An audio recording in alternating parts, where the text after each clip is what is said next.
الصلاة والسلام على أشرف الأنبياء والمرسلين أما بعد فأعوذ بالله من الشيطان الرجيم بسم الله الرحمن الرحيم محمد رسول الله والذين معه أشداء على الكفار رحماء بينهم تراهم ركعا سجدا يبتغون فضلا من الله ورضوانا سیماہم فی وجوہہم من اثر السجود صدق اللہ العظیم وصدق رسولہ النبی الامین الکریم ونحن علی ذالک لمن الشاہدین والشاکرین والحمد للہ رب العالمین۔ حضور احمد مجتبی محمد مصطفیٰ صلی اللہ تعالی علیہ وسلم کی بارگاہ اقدس میں بڑے محبت بڑے عقیدت و احترام کے ساتھ درود شریف کا نذرانہ پیش کرتے ہیں اور بآواز بلند جھوم کر پڑھتے ہیں۔ اللہم صلی علی سیدنا مولانا محمد بارک وسلم صلاۃ و سلام علیک یا رسول اللہ یا حبیب اللہ صلی اللہ تعالی علیہ وآلہ وسلم۔ سب سے پہلے میں آپ کو یہ واضح کر دوں کہ آج کا جو خطبہ ہوگا خلیفہ ثالث حضرت سیدنا عثمان غنی رضی اللہ تعالیٰ عنہ ان کے متعلق، کیونکہ 2 دن کے بعد ان کی شہادت کی تاریخ ہے، یعنی 18 تاریخ، آج 15 ہے، 18 تاریخ ان کی شہادت کی تاریخ ہے۔ اور ہم لوگ اولیاء اکرام کا تذکرہ تو بہت کرتے ہیں، خانقاہوں میں بھی تذکرہ ہوتا ہے، بیانات میں بھی ہوتا ہے، لیکن جو اتنے بڑے خلیفہ تھے ان کی زندگی کیسی تھی اور اس سے ہمیں کیا درس ملتا ہے، انشاءاللہ العظیم آج وہی بیان کیا جائے گا۔ اور حضرت عثمان غنی کون ہیں؟ صحابی رسول ہیں، خلیفہ سوم ہیں، داماد نبی ہیں اور جامع القرآن بھی ہیں۔ انہی کو کہتے ہیں عثمان غنی سخاوت کے بادشاہ بھی ہیں۔ انشاءاللہ ابھی میں سب پہ وضاحت کروں گا۔ آج ہم صرف بزرگوں کی کرامت تک سن کے اپنے آپ کو ایک لمٹ کر لیے ہیں، لیکن ان صحابہ کی کیا قربانی تھی دین اسلام کے لیے، کیونکہ پہلے تو انبیاء کے بعد صحابہ کی جماعت شروع ہوئی نا، خلفاء کا دور شروع ہوا۔ انہی خلفاء راشدین میں حضرت سیدنا عثمان غنی رضی اللہ تعالیٰ عنہ تیسرے خلیفہ ہیں۔ سب سے پہلے میں بتاؤں گا کہ آپ کی پیدائش کب ہوئی۔ آپ کی پیدائش عام الفیل، میں وضاحت کر دوں، عام الفیل کہتے ہیں کہ جس سال ابرہہ ہاتھیوں کا لشکر لے کر خانہ کعبہ کو ڈھانے کے لیے گیا تھا تو اس سال کو اسلام کی تاریخ میں عام الفیل کہتے ہیں۔ تو عام الفیل کے واقعہ کے بعد جب 6 سال گزر گئے، یعنی ابرہہ والے لشکر کے واقعہ کے 6 سال کے بعد حضرت سیدنا عثمان غنی رضی اللہ تعالی عنہ کی پیدائش مکہ مکرمہ میں ہوئی، یعنی کہ مکہ شریف میں ہوئی۔ آپ کا نام جو ہے وہ عثمان ہے۔ آپ کی جو کنیت تھی، کیونکہ عرب میں ہر نام کے ساتھ ایک کنیت ہوا کرتی تھی، تو آپ کی کنیت ابو عمر تھی۔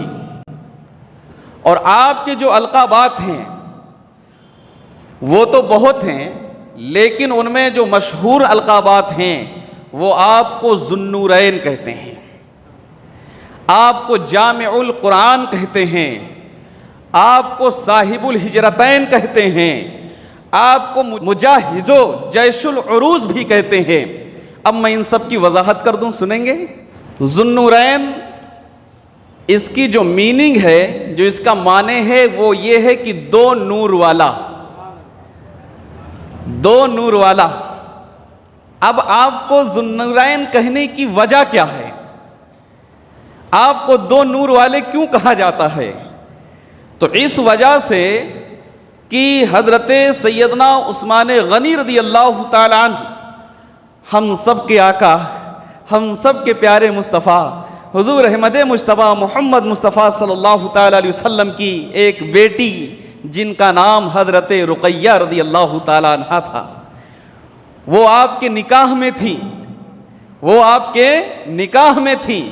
اس کے بعد جنگ بدر کا جب موقع تھا تو آپ کی طبیعت علیل تھی، یہاں تک کہ حضرت عثمان غنی رضی اللہ تعالیٰ عنہ اس جنگ میں شریک نہیں ہو پائے تھے اور مدینہ شریف میں رہ کر خدمت کر رہے تھے اپنی اہلیہ کی، اور جب جنگ سے واپسی ہوئی تو آپ کی بیوی کا وصال ہو گیا۔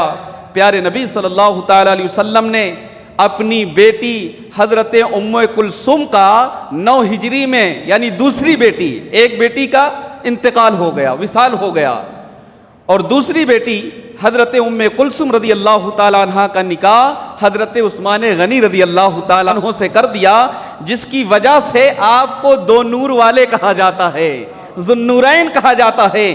یعنی پورے حضرت آدم علیہ السلام کی تاریخ سے لے کر حضرت عیسیٰ علیہ نبینا علیہ السلام کی تاریخ تک کوئی ایسا شخص نہیں ہے جس کے نکاح میں نبی کی 2 شہزادیاں آئی ہوں۔ یہ شان ہے حضرت عثمان غنی رضی اللہ تعالیٰ عنہ کی کہ جب آپ کی ایک بیٹی کا وصال ہوتا ہے تو دوسری بیٹی کے ساتھ آپ نے نکاح کر دیا۔ روایتوں میں آتا ہے کہ پیغمبر نے فرمایا تھا کہ اگر میری 10 بیٹیاں ہوتی تو میں 10 کا 10 یکے بعد دیگرے حضرت عثمان کے نکاح میں کر دیتا۔ یہ شان حضرت عثمان غنی رضی اللہ تعالیٰ عنہ کی ہے۔ یہی وجہ ہے کہ آپ کو ذو النورین کا لقب پڑا۔ آپ نے ایک لقب اور سنا ہوگا، جامع القرآن۔ تراویح میں پڑھتے ہیں نا، جب تسبیحات پڑھتے ہیں تو جامع القرآن کی جو میننگ ہے وہ یہ ہے کہ قرآن کو جمع کرنے والے، اکٹھا کرنے والے۔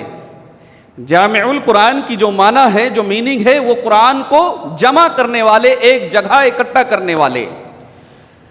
تو یہ نام جو آپ کا جو لقب ہے یہ کیوں پڑا، اس کے پیچھے وجہ کیا ہے؟ آخر آپ ہی کو جامع القرآن کیوں کہا گیا؟ اب میں بتاتا ہوں۔ حضرت سیدنا ابو بکر صدیق رضی اللہ تعالیٰ عنہ کے دور خلافت میں، آپ کے عہد میں، حضرت عمر فاروق اعظم رضی اللہ تعالیٰ عنہ کے مشورے سے قرآن کے جو صحیفے تھے الگ الگ جگہوں پہ، الگ الگ ممالک میں، وہ سب اکٹھا کیے گئے، لیکن ایک ساتھ جو مصحف بنا وہ ان لوگوں کے دور عہد میں وہ مکمل نہیں ہو پایا تھا۔ لیکن حضرت عثمان غنی رضی اللہ تعالیٰ عنہ کے دور میں، ان کے عہد میں، وہ قرآن کے جو الگ الگ صحیفے تھے، یعنی کچھ الگ وہاں پہ کچھ لکھا ہے، کچھ دوسرے مقام پہ، اس کو اکٹھا کر کے ایک مصحف یعنی قرآن مجید کی جو شکل دی ہے، اور وہ لب و لہجہ جو کہ قریش کا لب و لہجہ تھا، اس کو پڑھنے کے لیے جتنے بھی عرب ممالک تھے وہاں پہ قرآن کی تقسیم کرائی تھی، تو بحکم الہی آپ نے قرآن کو مکمل طریقے سے شکل دی ہے۔ اس وجہ سے آپ کو جامع القرآن کہتے ہیں۔ اب ایک لقب اور آپ کا ہے، مجہز و جیش العسرہ۔ یہ عربی ہے، اس کی میننگ ہے کہ تنگی والے لشکر کی مالی مدد کرنا، ایک دم آسان لفظوں میں، یعنی جو تنگ دست ہیں اس لشکر کی آپ نے مدد کی ہے، معاونت کی ہے۔ اب وہ لشکر کون ہے؟ یہ آپ کا لقب کیوں پڑا؟ جس وقت جنگ تبوک ہوئی تھی، جنگ تبوک کا آپ نے نام سنا ہوگا، اس وقت حالات مدینہ شریف کے ایسے تھے، قحط سالی پڑی ہوئی تھی، یعنی لوگوں کے پاس کھانے کا انتظام نہیں تھا، اتنی سہولت نہیں تھی، یہاں تک کہ جو جھاڑ کے پتے ہوتے ہیں، درخت کے پتے ہوتے ہیں، لوگ اس کو کھانے میں غذا کی طرح شامل کرتے تھے، اتنی تنگی تھی۔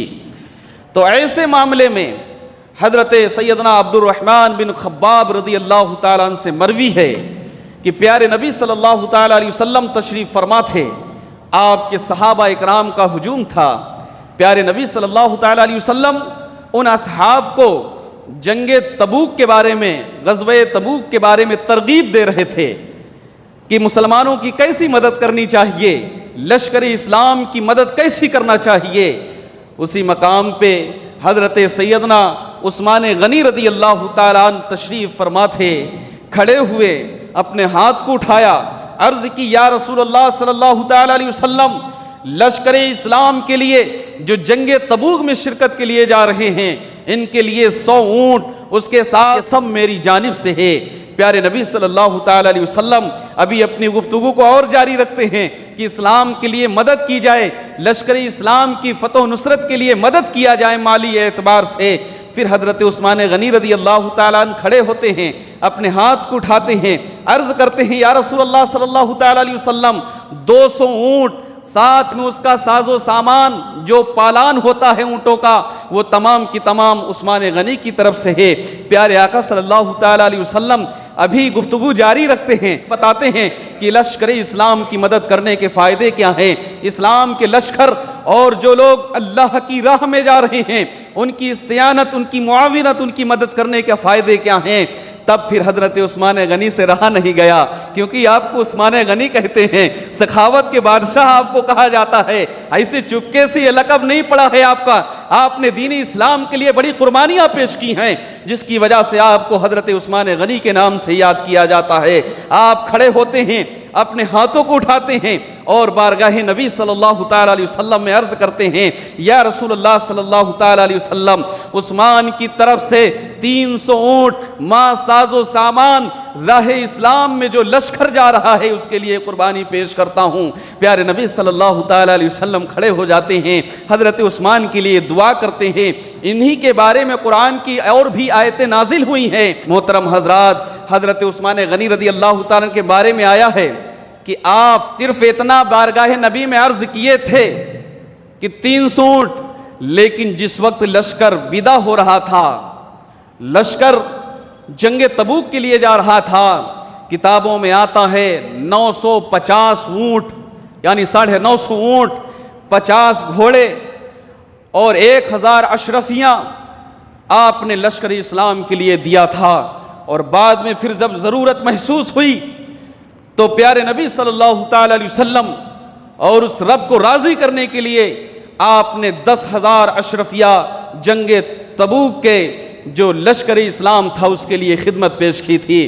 ویسے تو آپ حضرت عثمان غنی رضی اللہ تعالیٰ عنہ کے بارے میں آتا ہے کہ آپ نے کبھی بھی مال غنیمت نہیں لیا، بلکہ آپ خود ہی دین کی راہ میں پیش کیا کرتے تھے۔ آپ بے حد غریب مسلمانوں کی مدد کیا کرتے تھے۔ میں آپ کو بتاؤں کہ آپ کا ایک لقب اور ہے صاحب الہجرتین۔ صاحب الہجرتین آپ کو کہتے ہیں، اور کیوں کہتے ہیں؟ صاحب الہجرتین کا جو میننگ ہے وہ یہ ہے کہ 2 ہجرتوں والے۔ وہ ہجرت کون کون سی تھی؟ کیونکہ جب لوگ ہجرت کرتے تھے تو اسلام کے لیے ہی ہجرت کرتے تھے۔ جو لوگ ہجرت کرتے تھے وہ اسلام کی بقا کے لیے ہجرت کرتے تھے، اپنے اسلام کو بچانے کے لیے اور اپنے دین پر قائم رہنے کے لیے ہجرت کرتے تھے۔ تو حضرت عثمان غنی رضی اللہ تعالیٰ عنہ کی جو پہلی ہجرت تھی وہ ہجرت حبشہ تھی، اور دوسری جو ہجرت تھی وہ مکہ المکرمہ سے مدینہ شریف کی طرف تھی۔ اور آپ کو اللہ نے اتنا نوازا تھا کہ جب آپ اسلام لائے تھے نا، آپ کو بہت سزا ملی تھی۔ آپ کا جو چچا تھا اس نے آپ کو رسیوں سے باندھ دیا تھا اور باندھ کر ایک روم میں بند کر دیا، اور یہ کہا تھا کہ جب تک تم اسلام کو چھوڑ نہیں دو گے تب تک تمہیں بند رکھیں گے۔ اب حضرت عثمان غنی کو تو جام عشق نبی پیے ہوئے تھے، انہیں کہے کو پرواہ کرنا۔ انہوں نے کہا میری جان رہے یا نہ رہے، لیکن میں اللہ کے دین پر جو ایمان لایا اس سے پیچھے ہٹ نہیں سکتا۔ آج ذرا سی تکلیف ہو جاتی ہے لوگوں کو تو ایمان اور اسلام کے متعلق ذرا سوچ بچار کرنے لگتے ہیں لوگ۔ ایسا نہیں کرتے، یہ اسلام کی تعلیم کے خلاف ہے، بلکہ صبر کرنا اور اپنے رب کی رضا پہ راضی رہنا، یہی حضرت عثمان غنی رضی اللہ تعالیٰ کی زندگی سے ہمیں سبق ملتا ہے کہ آپ نے اسلام تو قبول کر لیا، اپنے گھر خاندان والوں سے آپ نے بیر لے لیا، کیونکہ وہ سب کے سب اسلام میں داخل نہیں تھے۔ آپ کے چچا نے آپ کو سزا دی، آپ کو قید میں رکھا، باندھا، لیکن جب اس نے سمجھ لیا کہ اب اس کے زبان سے اسلام کے علاوہ کوئی دوسرا کلمہ نہیں نکلے گا، تو مجبوراً اسے رہا کرنا پڑا، اور حضرت عثمان غنی رضی اللہ تعالیٰ عنہ پیارے نبی صلی اللہ تعالی وسلم کی سچی محبت میں آپ نے ہجرت فرمائی تھی اور مکہ شریف سے آپ مدینے کی طرف رحلت فرما گئے تھے۔ میں آپ کو بتاؤں کہ حضرت عثمان غنی رضی اللہ تعالیٰ عنہ کے بارے میں آتا ہے کہ آپ اتنے سخی تھے کہ ہر جمعہ کو غلام آزاد کرتے تھے، اور اگر کسی جمعہ کو ناگہ ہو جاتا تھا یعنی مس کر دیے کسی وجہ سے، تو آپ نیکسٹ جمعہ کو 2 غلام آزاد کرتے تھے، اور یہ کہتے تھے کہ ایک پچھلے جمعہ کا ہے اور یہ جمعہ کا ہے۔ میں آپ کو بتاؤں، آپ خلیفہ وقت تھے، امیر المومنین رہتے ہوئے۔ بہت سے لوگ ہوتے ہیں کہ اللہ انہیں بہت نوازتا ہے، لیکن ان کی عاجزی اور سادگی ہوتی کہ وہ ایک دم سادے لباس میں رہتے ہیں۔ آج بھی بہت سے لوگ ہیں کہ اللہ ان کو بہت نوازتا ہے، چاہیں تو وہ اچھے سے اچھا لباس قیمتی پہنے، لیکن آج بھی عاجزی اور سادگی کے ساتھ زندگی گزارتے ہیں۔ یہی صفت حضرت سیدنا عثمان غنی رضی اللہ تعالیٰ عنہ میں تھی کہ آپ خلیفہ وقت تھے، آپ امیر المومنین تھے، لیکن 4 درہم یا 5 درہم کی تہمت پہن کر جمعہ کے دن منبر پہ خطبہ دیا کرتے تھے۔ یہ شان تھی ان کی، ایسی نہیں دنیا ان کو امیر المومنین ایکسپٹ کرتی ہے۔ ان کی بڑی قربانیاں ہیں دین اسلام کے لیے، آپ نے اللہ کی راہ میں بڑی قربانیاں پیش کی ہیں۔ میں آپ کو بتاؤں کہ آپ کے اندر جو سادگی تھی، یعنی حضرت عثمان غنی رضی اللہ تعالیٰ عنہ کی جو سادگی تھی وہ ایسی تھی کہ آپ خلیفہ تھے، اور جب کسی کھچر پہ، پہلے کھچر، گھوڑے، اونٹ، ہاتھیوں کی سواری ہوا کرتی تھی۔ میں حضرت عثمان غنی رضی اللہ تعالیٰ عنہ کے متعلق بتا رہا ہوں کہ آپ خلیفہ وقت تھے، امیر المومنین، لیکن جب کسی سواری کے جانور پہ یعنی کھچر پہ سوار ہوتے تھے تو اپنے پیچھے غلام کو بیٹھانے میں شرم نہیں کیا کرتے تھے۔ کہاں ایک بادشاہ اور ایک غلام؟ کیا آج ہمارے جو بڑے بڑے عہدے داران ہیں، اب تو بادشاہی اسلام ہے نہیں، بڑے بڑے عہدے داران ہیں، کیا وہ کسی غریب غلام کو اپنے بازوؤں میں بیٹھانا پسند کریں گے؟ لوگ کہتے ہیں کہ اسلام نے کیا تعلیم دی ہے، ارے وہ کان کھول کر سنیں کہ اسلام کی تعلیم تو یہ ہے کہ جب اللہ کے گھر میں کوئی آ جاتا ہے تو نہ امیر ہی رہتا ہے نہ غریب رہتا ہے، ایک ہی صف میں کھڑے ہو گئے محمود و ایاز، نہ کوئی بندہ رہا نہ کوئی بندہ نواز۔ یہاں امیر بھی آتے ہیں، غریب بھی آتے ہیں، کوئی نہیں پوچھتا کہ امیر پہلی صف میں ہوں گے غریب پچھلی صف میں ہوں گے، بلکہ لوگ آتے جاتے ہیں، اپنی جگہ پہ بیٹھتے جاتے ہیں۔ یہی اسلام کی تعلیم۔ اسلام کو پڑھیے، اسلام کو سمجھیے، اسلام کو نفرت کے آئینے سے مت دیکھیے، ورنہ نہیں سمجھ میں آئے گا، کیونکہ چہرے پہ جو ہوگا مرر کے سامنے وہی تو دکھے گا، تو دل میں جو ہوگا وہی سمجھیں گے۔ اسلام کی تعلیم تو ایسی ہے کہ اگر امیر المومنین ہیں تو اپنے ساتھ اپنے غلام کو اپنی سواری میں اپنے بازوؤں میں بیٹھا کے گھمایا کرتے تھے۔ یہ شان اسلام کی ہے اور حضرت سیدنا عثمان غنی رضی اللہ تعالیٰ عنہ کی ہے۔ میں آپ کو بتاؤں، حضرت سیدنا عثمان غنی رضی اللہ تعالیٰ عنہ کی بات چل رہی ہے، آپ نے اپنی زندگی میں کبھی بھی جھوٹ نہیں بولا، آپ نے اپنی زندگی میں کبھی شراب کو ہاتھ نہیں لگایا، آپ نے اپنی پوری زندگی میں نمازوں کی پابندی اس قدر کرتے تھے کہ رات کے پہلے حصے میں، رات کے پہلے پہر میں، پہلے حصے میں آپ تھوڑی دیر کے لیے آرام کرتے، اس کے بعد پھر جب بیدار ہوتے تو پوری رات اللہ کی عبادت کیا کرتے تھے۔ آپ ایک رکعت میں قرآن مجید کو مکمل ختم کر دیا کرتے تھے، اور یہ بھی کہتے تھے کہ اگر ابھی بھی اور کچھ ہوتا تو اس کو بھی پڑھ لوں، ابھی دل کو تسلی نہیں ملی ہے۔